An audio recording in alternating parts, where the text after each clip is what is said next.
গিয়েছিলাম শহরে বন্ধুরা, আর এখন আমি অবস্থান করতেছি মডার্নে একটা অটো ধরে সোজা বাড়ির দিকে রওনা দেবো। আর এত পরিমাণ গরম পড়ছে আজকে, মানে একদম শেষে যে বন্ধু পুরো ঘেমে গেছে আমার। তো চলুন একটা অটো নিয়ে বাড়ির দিকে রওনা দেই, আর রাস্তার দুপাশের দৃশ্যগুলো আপনাদেরকে একটু দেখানোর চেষ্টা করি। হ্যালো, আসসালামু আলাইকুম গাইস, আশা করি সবাই ভালো আছেন। আলহামদুলিল্লাহ আমি ভালো আছি। আর একটা ব্লগে আপনাদেরকে স্বাগত। বন্ধু দেখেন অনেক ক্লান্ত, আর আমরা হাঁটতে হাঁটতে একদম একটা অটোর দিকে আগাচ্ছি। অটো স্ট্যান্ড আগে ছিল একটু কাছে, রাস্তার কাজের জন্য এখন একটু দূরে চলে গেছে, যার জন্য অটো এখন এর দিকে আসে না। অটো শাপলা থেকে এখানে একটু অনেকটা দূরেই নেমে দেয়। তো অটো স্ট্যান্ডে আসলাম, আমরা একটা অটোকে জিজ্ঞেস করলাম, মামা যাবেন? অটো বলতেছে যাবো। আমরা বললাম এই রোদ্রে কিন্তু ওয়েট করতে পারবো না, বাট এখন যদি আপনি যান তাহলে কিন্তু আমরা উঠবো। গাড়ি রোদ ছিল বন্ধুরা, যখন অটোতে উঠে বসলাম তখন একদম যে শান্ত। অটোওয়ালা বলতেছে মামা অনেক গরম, দেরি করবো না, আপনাদেরকে দুজনকে নিয়ে আমি অটো টান দিব। আমি বললাম ঠিক আছে তাহলে চলুন। বেচারা তাই করলো, আমাদের দুজনকে নিয়ে অটোটা টান দিল, ছেড়ে দিল, আর কোনো যাত্রী নিল না। একটু ওয়েট করতেছে আর দু একটা যাত্রীর জন্য, বাট একটা যাত্রী পেয়েছে, এই যে যাত্রীকে কিন্তু ডাকতেছে।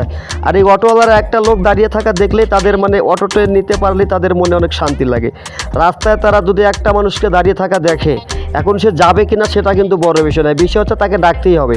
তাকে যদি ডাকে গাড়িতে নিতে পারে তাহলে তারা শান্তি পায়।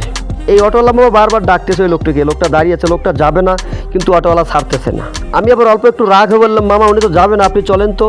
তো বললো বাবা ঠিক আছে, যেহেতু উনি যাবে না চলেন না, তাহলে আমরা আগে। আমরা বললাম অনেক গরম আর অনেক রোদ, এই গরমে থাকতে ইচ্ছা করতেছে না। আমরা শহরে একটা কাজে গিয়েছিলাম একটু মার্কেট করার জন্য, সেখানে অনেক ক্লান্ত আমরা। বন্ধুকে বললাম বন্ধু একটা ঠান্ডা মান্ডা খাওয়া, বন্ধু বলেছে নো। আর রংপুরে অনেক টাকা আমার পেছনে খরচ করেছে, প্রায় 2-300 টাকা আমার করে নাস্তা পানি বা ঠান্ডা মান্ডা খাওয়াইছে।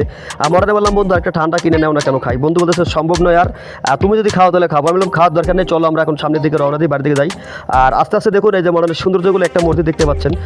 রাস্তার কাজ শেষ হওয়ার পরে মডার্নের একটু সৌন্দর্যটা বেড়ে গেছে আগের তুলনায়। যদিও আগের যে সৌন্দর্যটা ছিল আগে, সেটা আমার কাছে ভালো লাগছিল, বাট এখন আরও উন্নত হচ্ছে। উন্নত হওয়ার পরে কেন জানি ভালো লাগতেছে না। তো চলুন আর রাস্তার দু সাইডের দৃশ্যগুলো একটু আপনাদেরকে দেখানোর চেষ্টা করি। এই যে দেখেন আগের পুরাতন ব্রিজটাই আমরা যাচ্ছি। সাইডে কিন্তু অনেক উঁচু একটা রাস্তা করা হয়েছে, আর রাস্তাটা কিন্তু আগে ছিল এক লাইন, এখন কিন্তু কয়েকটা রাস্তা হয়ে গেছে বন্ধুরা। তো এই যে দেখেন নতুন করে একটা ব্রিজ হয়েছে, অসাধারণ একটা ব্রিজ, খুব ভালো লাগে।